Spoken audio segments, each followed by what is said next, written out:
Untuk perkara yang masuk di tahun ini di PT UN Manado itu ada 32 perkara yang terdiri dari perkara gugatan itu ada 26 perkara, sementara 6 perkara adalah perkara yang terkait dengan keterbukaan informasi. Jadi total ada 32 perkara, 26 gugatan dan yang 6 perkara KI. Nah, dari 26 perkara ini yang sudah putus di tahun ini itu ada 22 perkara, dan dari 6 perkara KI yang sudah putus 5 perkara. Jadi tersisa sekarang itu ada 5 perkara, itu 4 perkara gugatan dan 1 perkara KI yang tersisa. Jadi ada 5 perkara yang masih aktif berjalan di tahun ini sampai dengan akhir tahun ini. Baik, untuk pelayanan publik ya kami semaksimal mungkin sesuai dengan visi misi Mahkamah Agung dan juga visi misi Pengadilan Tun, kami berusaha untuk memberikan layanan yang semakin baik, berkualitas dan berintegritas. Untuk selama ini, untuk layanan yang Anda bisa diberikan oleh PT UN Manado untuk tahun ini termasuk juga untuk layanan prodeo ya. Jadi perkara prodeo itu juga sudah digunakan ya untuk 1 perkara ya yang masuk tingkat pertamanya, terus dan 1 perkara prodeo untuk tingkat banding.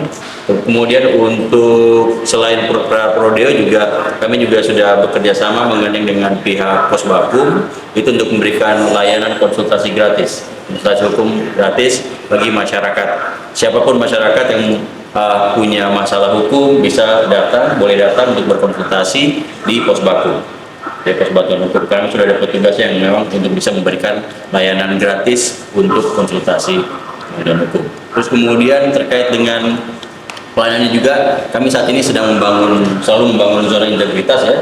Jadi untuk zona integritas di PT UN Manado ini kami sudah mulai membangun, sudah ada beberapa tahun yang lalu, dan untuk sampai saat ini untuk pembangunan zona integritas kami sudah meraih predikat WBK itu di tahun 2020 ya, 2020. Terus kemudian berkelanjutan kami juga saat ini sedang mencoba berusaha untuk melanjutkan sampai ke tahun berikutnya untuk meraih predikat WBBM.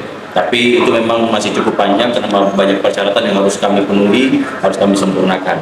Terus kemudian selain pembangunan zona integritas melalui WBK dan WBM, kami juga saat ini sudah termasuk Satker yang meraih predikat SMAP paripurna ya.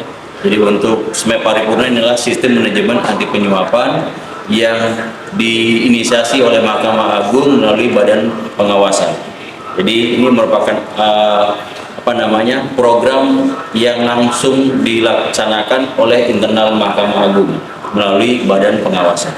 Dan itu dengan nama SMAP, bukan SMAP, Sistem Manajemen Anti Penyuapan. Dan kami puji syukur, alhamdulillah kami sudah meraih predikat SMAP paripurna ya. Jadi paripurna bukan lagi sekedar pembangunan, tapi jadi sekarang kami berusaha untuk mempertahankan, melanjutkan sistem manajemen anti penyuapan. Jadi pada intinya dalam pelayanan kami maksimalkan, kami hindarkan jangan sampai dalam pelayanan ini masih ada layanan yang kemudian masih bersifat transaksional, termasuk menerima suap, menerima gratifikasi dan sebagainya. Kami maksimalkan, kami berusaha supaya jangan sampai ini terjadi di sektor kami.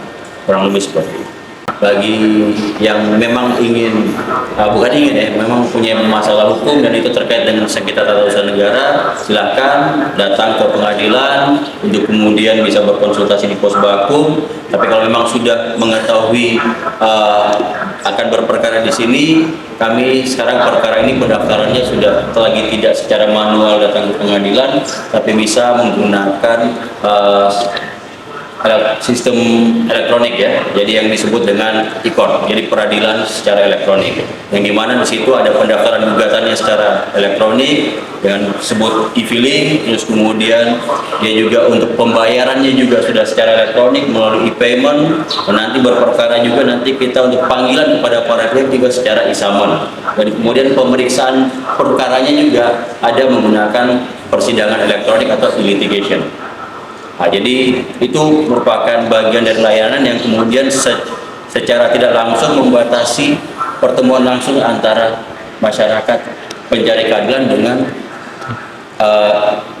orang-orang pengadilannya, sehingga ini meminimalisir yang tadi namanya jangan sampai terjadi lagi yang karena ketika banyak kontak fisik secara langsung itu bisa saja menimbulkan kesempatan untuk kemudian orang bisa transaksional. Jadi itu dihindari, dan makanya kami sekarang untuk pendaftaran perkara juga sudah secara elektronik.